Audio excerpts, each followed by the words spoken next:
hanyuma kuri tariki ya 15 Perezida Ndayishimiye yakiriye corps diplomatique hanyuma abagezaho ijambo. Iryo jambo n'ubundi murabizi ntago ashobora ko ntiyavuga ngo agenda atavuze uko. Quand les troupes burundaises sont arrivées au sud Kivu, les Banyamulenge, les Babembe, les Bafulero qui sont combattés, ils se sont réconciliés immédiatement. Ni tété cette politique expansionniste qui est exécutée par le Rwanda. Sinon, au sud Kivu, on avait déjà réconcilié tout le monde. Et je suis heureux que même aujourd'hui, la communauté des Banyamulenge, des Bafulero, des Babembe, des Bavira, tout le monde, toujours m'écrit des messages de remerciements et de félicitations. Je les reçois souvent pour discuter comment les réconcilier. Maintenant, ils disent, si nous avons la paix aujourd'hui, à moins d'un mois, nous serons réconciliés parce que vous avez essayé de faire un pont entre les communautés. Et aujourd'hui, les chefs coutumiers se connaissent grâce aux efforts que nous avons fait dans cette partie. Sinzi umuntu wayongereye speed ariko nyine arimo aravuga ko kuva ingabo z'Uburundi zagera muri Repubulika ya Demokarasi ya Kongo intambara zahuzaga abanyamurenge n'abafurero n'abavira bose izo zararangiye ati rwose twaratangije urugamba rwo kubunga ati kandi benshi muri bo n'ubwo ndacyakira message zabo zimbwira yuko rwose nakoze neza ati dubu dusigaye dufite amahoro. Le problème n'est plus le problème entre les pouvoirs publics de l'État et des citoyens. Même les réfugiés que nous avons ici, c'est comme des déplacés. Ils n'ont pas fui le pouvoir en place, ils ont fui l'agression de l'ennemi. C'est pour cela que chez nous, nous essayons aussi d'être solidaires avec eux en faisant tout ce que nous pouvons. Et aussi, nous sommes heureux que le gouvernement congolais a commencé à envoyer des émissaires pour assister ces réfugiés. Même s'ils ne s'étaient pas préparés à cette catastrophe. Et c'est autant que faire ce peut. Mais nous sommes heureux que nous combattons toujours. Je suis heureux aussi que vous tous vous êtes conscients de la solidarité qui doit exister envers. Urumva rero perezida avuga ati rwose ubu nta kibazo gihari hagati y'ubwizerane bw'abaturage na leta.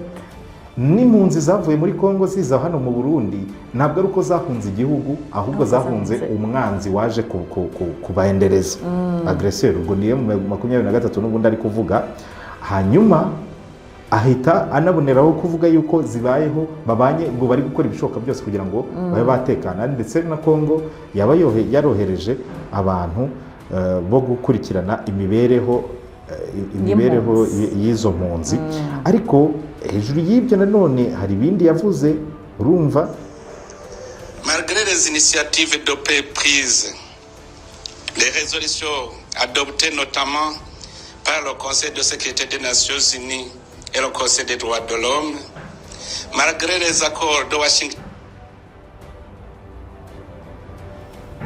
Ati nubwo bwose habayeho ingamba nyinshi zo kugarura amahoro ubwo yarari kuvuga accord de Washington n'ibiki byose ati uko bigaragara hari ibintu bitakunda.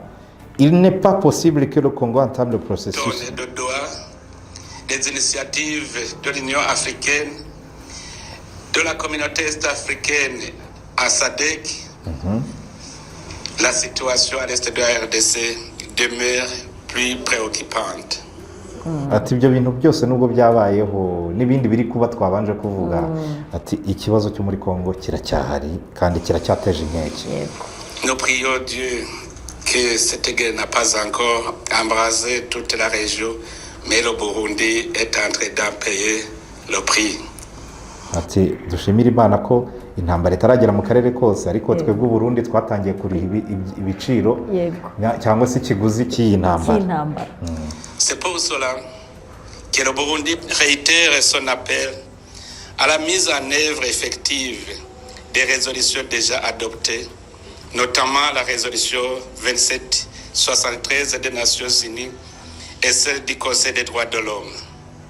Niyo mpamvu rero twebwe dukomeza gusaba ngo hashyirwe mu bikorwa imyanzuro yagiye ifatwa cyane cyane umwanzuro wa 2773 w'akanama k'umutekano ka ONU ndetse n'imyanzuro yafashwe na Conseil ya droit de l'homme muri ONU n'ubundi.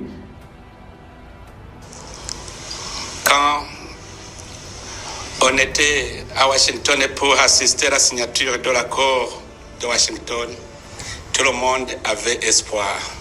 ati muri Washington twese twari dufite ibyizere by'uko ibintu bigiye guhinduka, atariko icyo cyizere cyamaze amasegonda. Les gens me demandaient, puisque nous avons déjà remarqué qu'il n'y a pas de confiance à cet accord, et ensuite, qu'est-ce que nous allons faire? ati abantu barambajije ati none muraza gukora iki ko byagaragaye ko nta cyizere mufitiye amasezerano. Beaucoup savent que c'est le Burundi qui connaissent mieux cette situation à l'est de la RDC. Je leur ai dit, maintenant que nous avons trouvé que les partis n'ont pas confiance en ce qu'ils ont signé, il faut, puisque l'accord est là, il faut que les garants s'activent. ati rero abantu babaza Burundi bati ko mwebwe muri mwegereye ibyo bintu mubizi neza, ati nyuma yo kubona yuko abasinye ayo masezerano nta n'umwe wizeye undi, nta bwizerane burimo ndetse no kuyubahiriza byanze, ubu harakurikiraho iki? Twebwe rero tubona yuko abitanze nk'abagarani b'abantu bagarantisa nka Kenya yari iriyo nkagara, Kenya yari iriyo nk'indorerezi ariko nyine yo kugarantisa ko ibyo bintu yabikurikirana mu gihe bitakurikije amategeko cyangwa se bitashyizwe mu bikorwa. Repubulika Leta Zunze Ubumwe za Amerika nabo nibo bantu ba mbere bagomba kubahiriza ibyasinywe, ati ifoke rero bakora ibyo bagomba gukora niba amasezerano atubahirizwa. Les États-Unis qui ont garanti cet accord s'activent pour que toutes les parties respectent les accords signés. Aussi, je pense que si les Nations Unies s'y mettent, nous avons déjà un instrument, mais qui semble être passif, la MONUSCO. Si on activait la MONUSCO pour assurer la force d'interposition réelle, une force neutre d'interposition qui va entre la frontière du Rwanda et la frontière du Burundi et du Congo. Comme ça, le Rwanda aura la garantie qu'il ne sera pas attaqué, mais aussi le Congo retrouvera sa paix et va entamer le processus de paix intérieure. Il n'est pas possible que le Congo entame le processus de paix tant qu'il n'y a pas de cessez-le-feu, tant qu'il n'y a pas de séparation des forces, de désengagement, tant que les combattants ne sont pas cantonnés pour entamer le processus de guerre. Ati ntabwo rero bishoboka, ati twasabye ko MONUSCO koko yajya hagati y'u Rwanda na Congo ku buryo u Rwanda ibyo rwitwaza rwo kuvuga ngo abantu ngo bazataka ngo FDLR rwagira gute, ibyo bazaba biri garanti, hanyuma na Congo ibizi neza yuko ishobora kwikorera ibintu byaha byo gusubiza igihugu cyabo ku murongo, nta gahunda nyine imirwano yahagaze, kuko nta kintu gishoboka imirwano idahagaze, abantu batarambitse intwaro, abarwanyi batarambitse intwaro, batagiye muri kantonoma basubire mu bigo runaka. Ibyo byose wabireba ukabona ni ibintu bidahura n'umujyo w'imyizerere ndetse n'imikorere ya M23.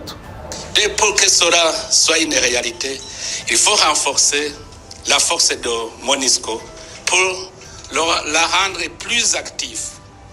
Comme ça, toutes les parties pourront respecter les engagements pris. Ati rero ibyo turasaba yuko MONUSCO yakomezwa kugira ngo yuzuze inshingano zayo.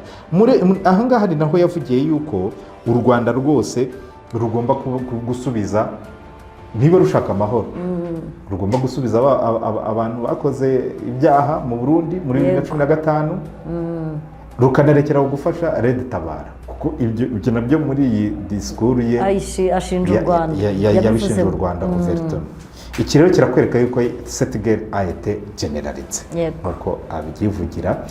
ni ibintu turi buze gukomeza gukurikira cyane cyane ko ejo dufite n'icyumweru n'ibyacyo tuzabigarukaho noneho byimbitse ariko biragaragara neza yuko muri Kongo haracyari ikibazo tutavuga ngo kiramukemuka ejo cyangwa ejo bundi ikibazo gikomeye tunagaruka no mu Burundi kandi na His Excellency Ndayishimiye arabivuze ati dufite impunzi z'abanyekongo